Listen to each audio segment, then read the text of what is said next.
Hey, how are you? Good. Hey, Alex, I think I've got you muted. Go ahead and unmute. There we go. Now can you Yeah. hear me? I can hear you. Everyone else, if no one else can hear us, please let us know in the chat. I'm gonna let Alex start this thing. All right. Well, good afternoon, everyone. And thank you all so much for joining us on our first Zoom call for our Larned Area Chamber of Commerce Community Health Forum for our association health plan. Your participation is so important to this process and the ability to make this happen for not only our community, but specifically our chamber members. So thank you so much for this and for being great sports through all of my emails, this long process. But I mean, we're getting closer to the start date and getting closer to the health questionnaires being open. So thank you all for that.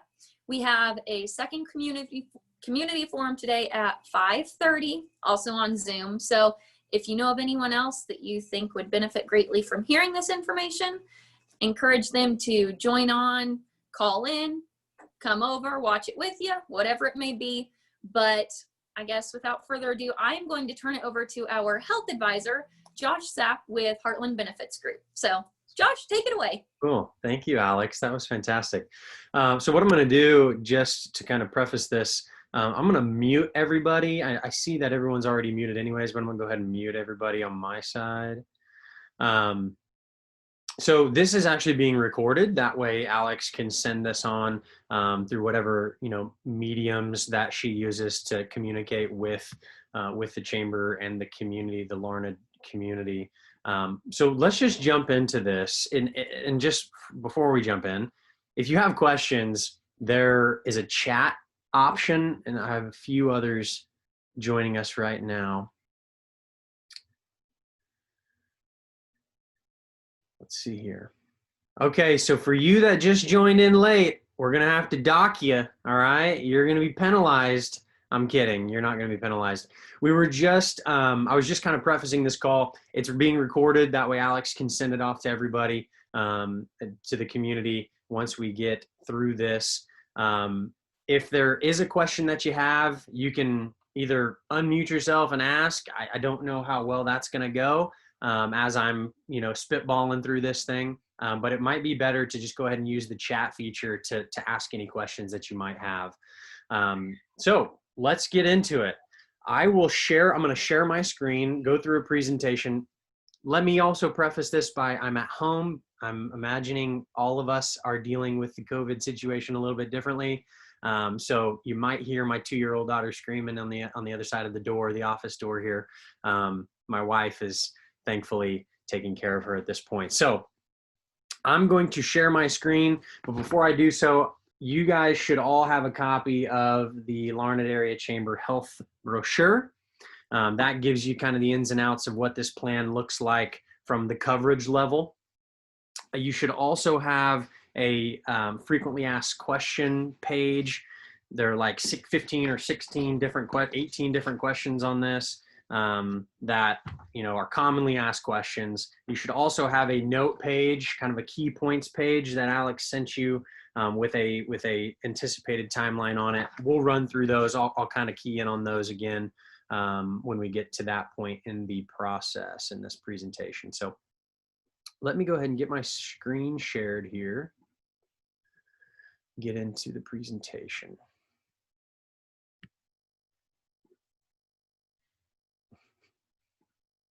My daughter just laughed. She's giggling. This shouldn't take more than an hour. I can get through this presentation pretty quickly. It's just going to depend on how many questions you guys have.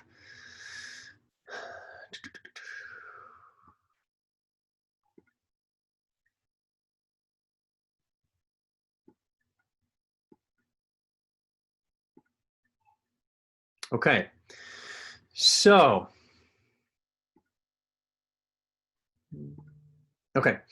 so this is the essentially the ins and outs of the Larned Area Chamber Health and Wellness Plan. My name is Josh with Heartland Benefits Group. I'm the president and CEO of this advisory company.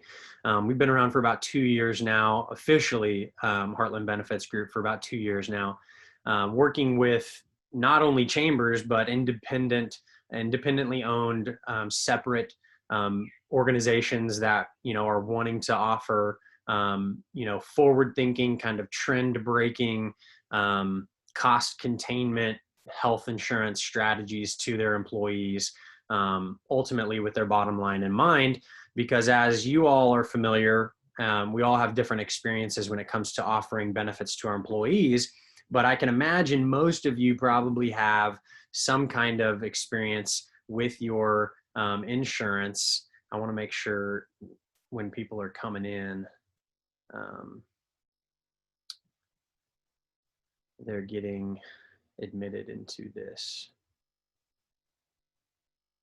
Okay, so everyone has some experience with offering benefits to their employees. Some may have really good experiences, some may have really bad experiences. The one thing that we've found is that small businesses have a really hard time of finding affordable or economical costs associated with their group. It's hard for the small mom and pop shop down the street to find affordable costs or affordable programs to offer to their employees for their health benefit.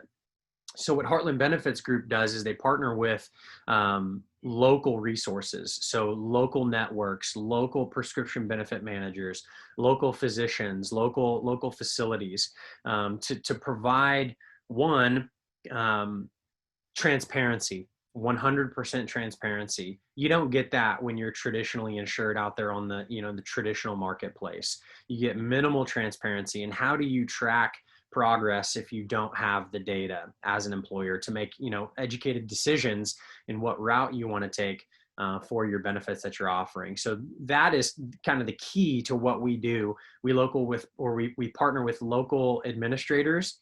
So instead of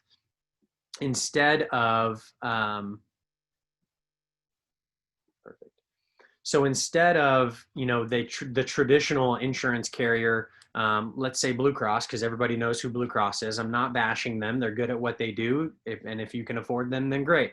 But there's a conflict of interest, some serious conflicts of interest there. When it comes to returning, providing a return on investment to their shareholders. And, we're constantly seeing, especially with small employers, but also with large employers, that our costs continue to go up and our coverages, our benefits oftentimes take a decrease, take a hit. So we're getting over time worse benefits. This is what we constantly see every single day, but for an increased price. So our costs go up, but our benefits go down. We want to reverse that trend with the Association Health Plan through the Larned Area Chamber of Commerce. So a few other introductions. I'm the benefit advisor. So any kind of questions that you guys have or that you hear from your community, from your friends, from other business owners, you pass those along to me. Alex the chamber is no insurance expert. And so me advising this group, I want to be that first level of communication for you guys, for anyone who has questions. The local TPA or third-party administrator, if anybody understands what that term is, would be a company called Corporate Plan Management out of Topeka. They've been in the business of administering employer-sponsored health plans, association health plans for about 30 years now.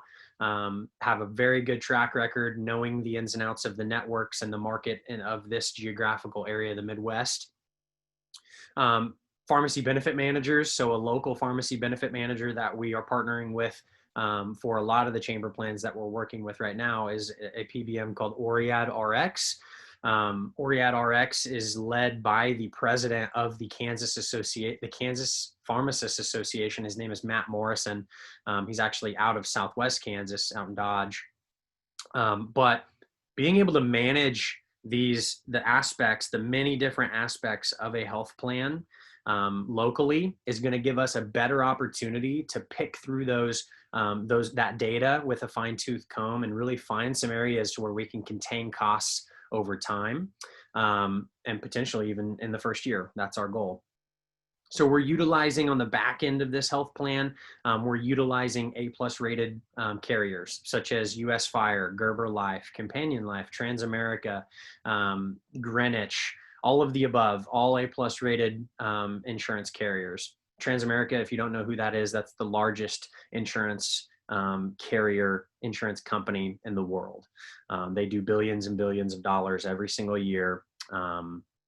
They're good at what they do. So those are the partners, kind of the huddle, the team. Also included in that team, and I'll get to this in more depth here in a moment, you have a group of individuals, local professionals in the Larned community who are overseeing this plan. It's what's called an insurance board. The chamber has hand-selected these individuals from your local community to withhold the fiduciary responsibility of providing and overseeing these benefits with the community, that specific community in mind. So it's not just a guy coming from the outside who is saying, okay, this is what you need. I have no idea what you need. But the beautiful thing is that this insurance board, they do. They have an interest, a specific interest in your community, and they make all the decisions. I simply just advise. So we all understand what a chamber is, maybe have some kind of idea of what their goals and what their responsibilities are, what they look forward to doing for their communities. You know, the duties of a chamber are endless, but what they focus on is ultimately keeping the best interest of the community that they serve in mind in all aspects of the chamber membership. This health plan just happens to be an additional benefit that chambers are now allowed to offer. It's going to be 100% full ACA compliant insurance. It can be called health insurance, and we'll get into more of that, the back end of the plan here in a moment. Also, if you're watching this and you tried typing in the chat, I can't, if you can see this, I can't see the chat while I'm doing the full screen presentation. So if you need to, please go ahead and unmute yourself and ask the question. Questions are always welcome. So an association health plan works like this. Typically, I would start a presentation by asking my audience, would you as an employer with your current benefit structure be okay with a raise of hands? Would you be okay with a 5% increase this year? And oftentimes I would probably get an 80% hand raise there. Then I would follow up that question with, well, would you be okay with a 10% increase this year? And still yet, probably half of those business owners or employers would still raise their hand. And my initial question after that is, well, why? Why are we so conditioned to being okay and accepting of these small and oftentimes large incremental increases year over year over year with no justification and no data to show us why we're getting these increases? Also, traditional carriers aren't doing much to mitigate or contain the costs of their benefit plans that they offer to their consumer. And so we have been conditioned to willingly accept these increases, and we're seeing a drastic change in that. Of the 165 million employees who are covered by an employer-sponsored health plan, about 65%, or roughly 95 million of those in the United States, are covered by a product, by a plan, by a cost containment strategy like what the chamber has put together for the chamber members and the Larned community. So we are actually, what we're doing is actually the majority, but we're starting to see an even greater increase into this particular strategy out there with those remaining 35%. So an association health plan works like this. And let me give you an example to start with.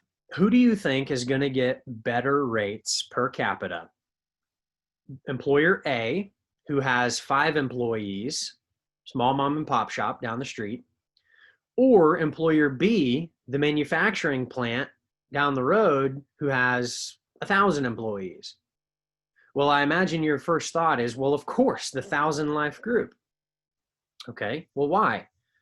Well, because they have more room to spread out the risk of the unhealthy folks amongst more healthy individuals. So in essence, we're taking the 107 businesses that are corporate members of the Larned Area Chamber, and we're going to take the welder down the street who has 2 or 3 lives, the auto mechanic shop, the salon, maybe the county, other nonprofit and other state-funded entities, and we're going to group all of them together into one big block of business. So now, as the welder couldn't go out and find affordable benefits to offer to his employees as 3 lives, now he's paying for insurance for his 3 lives as if he had a few hundred, 500 to 1,000 lives. I don't know how many lives are included in those 107 businesses and 27 nonprofits in the Larned Area Chamber membership, but that's the concept. We take all of these small businesses, put them into one big pot, and go use that as leverage to buy down the cost of the insurance for everyone involved. That is what an association health plan is. Why an association health plan? I just basically gave you all these answers. We're going to mitigate, we're going to contain the costs and provide mitigation of those unnecessary annual increases throughout the year as that risk is spread out amongst more people. The law of large numbers, if you will. We want to keep those small businesses thriving, one, by funneling more businesses or more business to local providers and local pharmacies. As you can imagine, for those of you who may not, or those small businesses that you can think of in the Larned area community, as you can imagine, it's hard for smaller businesses to offer benefits. Therefore, it's harder for them to recruit skilled workers and retain those workers, and their turnover is extremely high because they can't offer the benefit. So they're spending more money because they're utilizing more time to train people constantly. So that's the goal of this, to be able to provide affordable benefits, good 100% insurance to those small businesses to keep the small local community thriving. Let me just check the individuals who may be coming into this call that I'm not seeing. Okay, so no one else has tried to join. Perfect. Okay, so you might be wondering, well, why haven't Kansas Chambers been doing this in the first place? Well, it used to be allowed for Kansas Chambers of Commerce to do this back in the day. I think it was like in the 80s. But just recently, it was allowed again. Kansas law in May of 2019, it was, I need to edit this, but May of 2019, May 1st, there is a pre-existing bill out there for association health plans to be established. Those of you who might be familiar with the Kansas Bankers Association, those of you who might be familiar with the Kansas Veterinary Medical Association. What about the Kansas Association of Independent Crop Consultants? All of those associations are like industry, okay, industry specific. So only financial institutions are part of the KBA.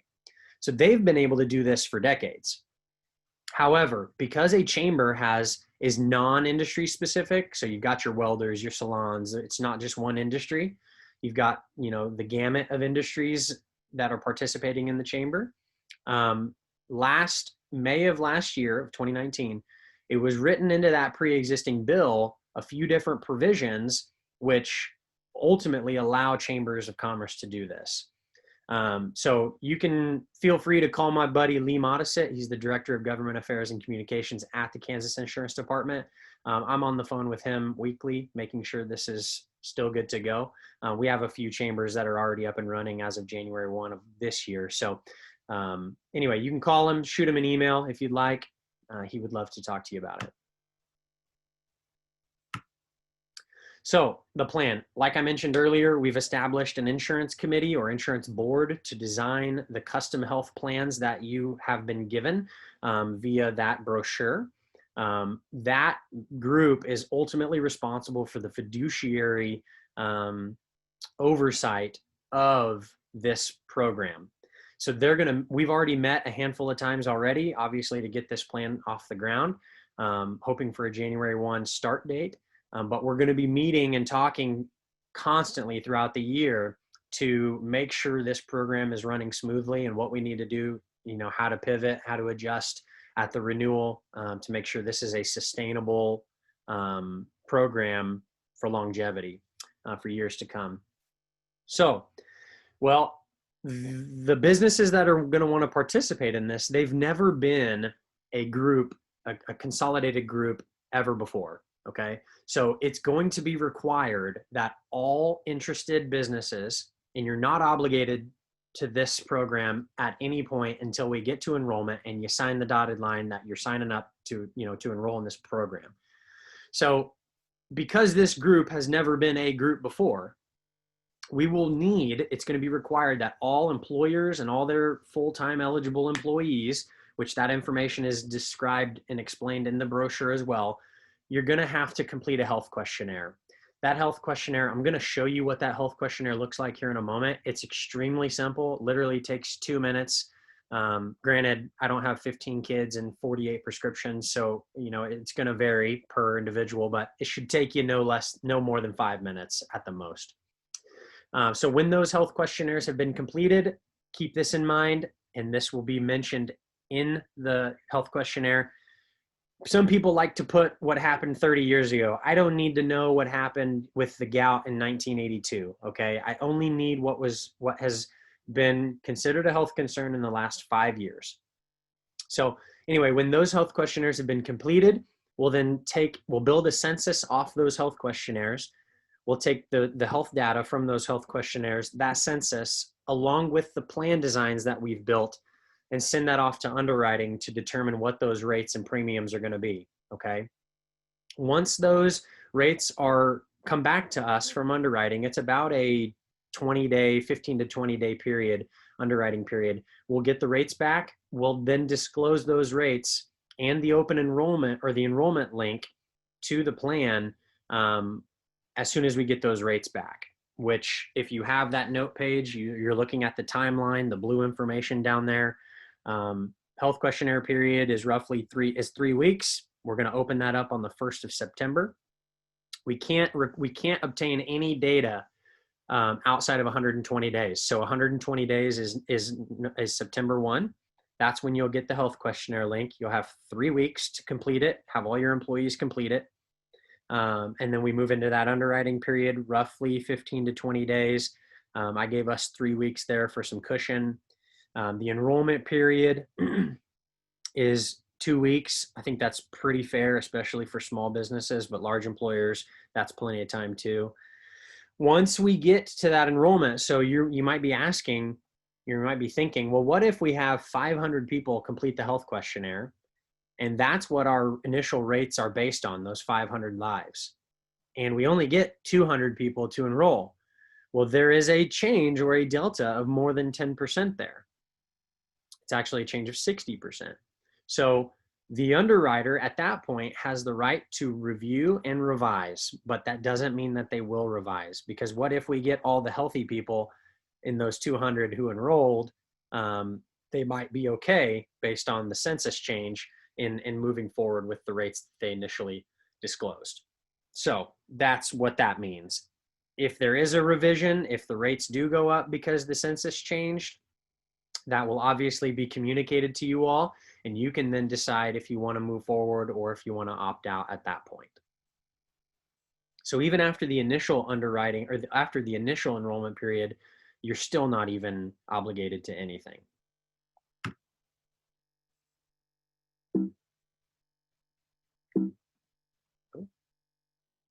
It's not letting me go to the next slide.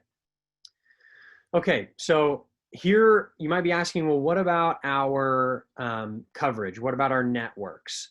So we're going to utilize, if we can't get anything worked out with Pawnee Valley, which we're in that process, we're going to utilize 2 different networks built into the fixed costs of this plan.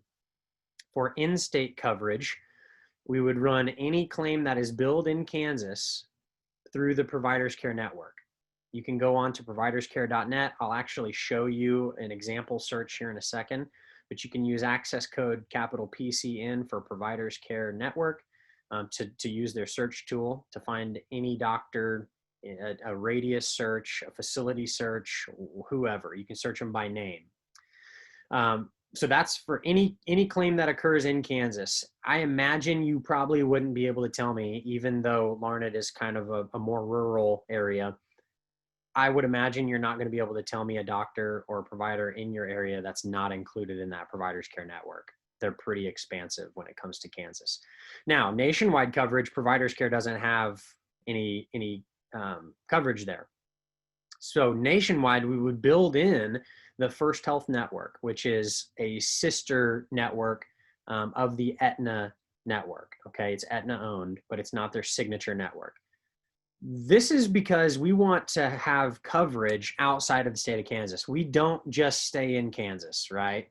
Oftentimes when you're with Blue Cross Blue Shield of Kansas, there are some exceptions, but oftentimes when you step foot outside of the state of Kansas to go see a doctor, you're paying out of network costs. We don't want to do that. We want you to be able to be in Maine fishing for lobster. You fall off of the boat and break your leg. I pray that doesn't happen to you. But you can find an in-network provider and pay in-network costs by utilizing the First Health Network. We have a client, the business owner's daughter goes to UCLA. She has an in-network provider, and they pay in-network costs for all of her care in LA because they have the First Health Network stacked on top of their plan. Right now, if you're traditionally insured with, let's say, Blue Cross again, because it's easy to use them as an example, right now, your PBM is also Blue Cross, okay? There's a conflict of interest. So we want to use a local third-party PBM who can manage the cost of the drugs, of the prescriptions of this plan more effectively. And because there's no conflict of interest. So right now, you're probably not getting any kind of rebates, manufacturer rebates for your health plan. The carrier is probably keeping all of those. Our partnerships with the local PBMs, this particular association health plan, this health trust is going to retain and recoup all rebates for the sustainability of this program. No price spreading. So local pharmacies love this. There's not any clawbacks from the PBM, from those local providers, those local pharmacies. So that's great for local small pharmacies. Love this type of program. They're getting a fair price from the plan, and the PBM is not taking back any of that money. So there's no spread pricing there, or price spreading. 100% transparency. We know the cost of all the drugs because we're utilizing that local PBM. Out there on the traditional insurance model, you're limited to what you can see and how much you know as a consumer, and that's frustrating. So how it works for the member. A lot of this information is in that brochure as well. There is a participation threshold requirement of 65%. What that means is, as an employer, to offer this to your employees, your full-time eligible 30 plus hours a week employees, you have to have a 65% or better participation. So let me give you 2 examples. The first is, what if this chamber health plan didn't have a threshold? There was no minimum threshold of any kind of percentage. Well, if I know that there's no minimum participation, but I also know I have 10 employees and one of them is sick all year round, I assume he or she is the reason why my Blue Cross rates go up. Well, I might keep my Blue Cross plan and kind of slough that individual on the chamber plan. What if everybody put their sick people on this chamber health plan? Do you think it would implode, or do you think it would be sustainable? it would definitely implode. It would not work. So we need at least a 65% of all of your employees to participate in this, because it reduces that effective adverse selection, and it helps to mitigate cost. So you might also be asking, well, what about my employees who have coverage elsewhere? What if they're on their spouse's plan? What if they're on their parents' plan? What if they're out on the open market? Those waivers do not count against your participation percentage. Let me give you an example to clear that up. I've got 10 employees. 3 of them have a waiver somewhere else. They have coverage elsewhere, whether that's their parents, their spouse, they're out on the open market. Okay, great. If those 3 don't want to participate, they don't even want to entertain it, then all I need is 65% of the 7. I hope that makes sense. Now, what about those 3 that didn't complete a health questionnaire? Well, now they don't have the option to participate. What if the rates come back 10, 20, 30% better than what they're paying on their parents, or what they're paying on their spouse, or what they're paying out on the open market? Well, now they don't have the option to take the chamber plan because they didn't complete a health questionnaire and their information was not considered in the underwriting process. So I would encourage, even if you have a waiver somewhere else, go ahead and complete a health questionnaire, because then you have the option to say yes or no once the rates are disclosed. I hope that makes sense. Any questions there from anybody? I'll give you a few seconds to unmute and ask a question if you have one. I'll take silence as a no. Okay. The chamber is simply acting as a sponsor for this program, this health trust, okay? Therefore, they're not getting any kind of HIPAA compliant confidential information. They don't want that liability. Also, the chamber is not HIPAA trained or HIPAA qualified. So they're not getting that information. They're not going to get one invoice and have to disperse those invoices into 50 invoices for 50 businesses and send them out via the mail. So what happens is that TPA administers the entirety of this program. They send all participating businesses a physical invoice in the mail, separate, for their own premiums. Okay. This is complete insurance, ACA compliant. So all preventative care is covered. Your well woman checks, your man checks, all that stuff is covered at 100% because it's ACA compliant. Also, employers must pay at least 50% of the most economical single rate that is offered for each employee covered. Okay. So there are, let me flip over to the brochure. There are currently 4 health plans available: A, B, C, which is a high deductible health plan with an HSA, and D, which is a high deductible health plan HSA option as well, with some varying coverages.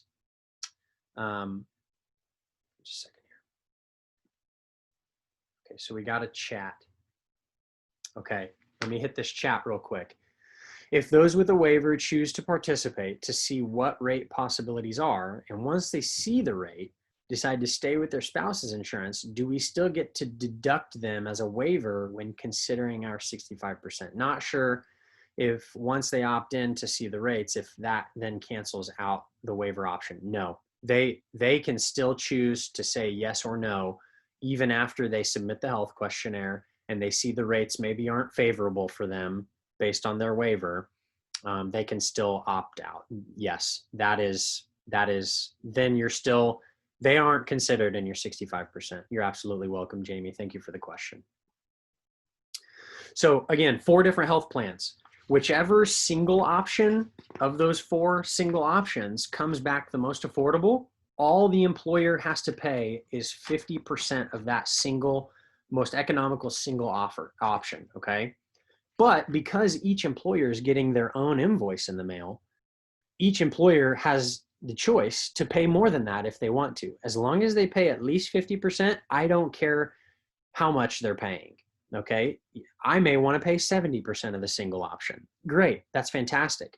And then charge the members the difference to meet my total 100% premium amount. That check is then sent to the administrator to administer those funds. Pretty simple. Oh, here we go. Okay. So this is just a brief example. I don't know if you can see this well. It's kind of blurry. Oh, that stinks. I'm sorry if that's blurry for you. So again, where's our cheapest single option? There are 3 health plans here with, or I'm sorry, yes, there are 1, 2, 3, 4, 5 health plans, and there are 3 different prescription options that this program is offering, okay? So our single most affordable single option is this plan, well, this plan single option right here, $424.63. So all I have to do as an employer is contribute $212.31.5 to every employee on the plan. Doesn't matter if they're a single or a family. All I am legally required to contribute is $212.31.5. Okay. So without getting into the extreme weeds of the back end of this program, just remember, you're not obligated until you see until you sign that dotted line on the enrollment form, the final enrollment form. Okay. So why not come alongside the chamber and entertain this as a community effort to create a sustainable cost containment, cost mitigation program for your community. That's really the only option we have at this point, because what we've been doing and what we've been experiencing is not working. Our costs are continually going up. Our benefits are continually going down. So that age-old definition of insanity, doing the same things over and over and expecting different results just isn't going to work. So we have to be proactive in taking a kind of a further look at options that we have at our disposal. So make sure everyone in your business completes a questionnaire, or encourage everybody. You can't force those who have a waiver. You can't force anybody, but you got to have 65%. And keep this in mind too. I'm not going to come to every business, neither will Alex or anybody from the chamber, and take a census of everyone who's there. We're going to take your word for it, but we want to make sure we're boosting our numbers, because that ultimately benefits you as the consumer. All right, so let me stop sharing my screen. Okay, so that's the ins and outs. I mean, that's the general basics. Oh, I'm good. 35 minutes. That's perfect. There's that key points page. A lot of that I went through already. The chamber is going to be implementing a dental and vision program alongside this. So it's a one-stop shop. The beautiful thing about that dental and vision program is that there's no network. So because there's no network, all dentists or dental providers and all vision providers are going to be basically considered a network, because there's no network. Another beautiful thing about that is, because it's administered by the same TPA, you're going to have one card. So that one card, I wish I had an example, that one card, since all 3 of those programs are administered by the same TPA, you're going to have one card for health, vision, and dental, all on the same card. So no more, flipping through your debit and credit cards and all your other cards that you have, trying to find your dental card. It's the same as your health. It's the same as your vision. With that in mind, you cannot take dental and vision, and both of those are going to be voluntary. So there's no requirement. And because it's voluntary, the employer doesn't have to contribute anything to it, but you can offer it. I guess I lost track of where I was going with that. Gosh, what was I saying? Anywho, dental and vision plan being offered by the chamber alongside the health plan. Oh, you can't take dental and vision unless you have dental and or vision, unless you have the health plan. So you have to have the health plan first before getting the dental and vision. So Alex, I don't know if there's anything else that I'm missing. We've basically covered anything and everything from the consumer perspective. Can you Can you think of anything, Alex? Anybody have any questions? Anything specific that comes to mind?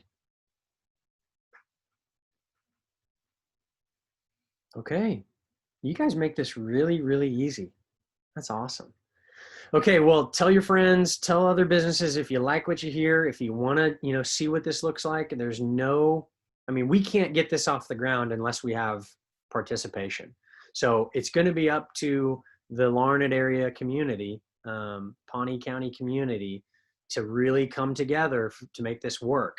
That example that I gave you all of the group of 5 and the group of 1,000 doesn't necessarily mean that the bigger group is going to be more affordable than the smaller group, because there's a lot of things that are considered when it comes to rates. But a big portion of that is the size of the group. Okay, so if we can get this group, 1, 2, 300 lives. I don't expect to get to 1,000, but maybe 1, 2, 300 lives. That's going to help build this big block of business to leverage that large group to buy down those premiums. Okay. So if anything else, if nothing else, I guess, you guys have my contact information. It's at the bottom of that key points page. Also, if you want to reach out to Alex, she can give you that information as well. But that's all I got. If you guys have questions, feel free to reach out. And if not, look forward to the further communications from Alex at the chamber. Okay. Awesome. Well, I'm going to end this, and we'll hopefully see some of your friends at the evening session. Thanks, guys, for your time. Have a great day.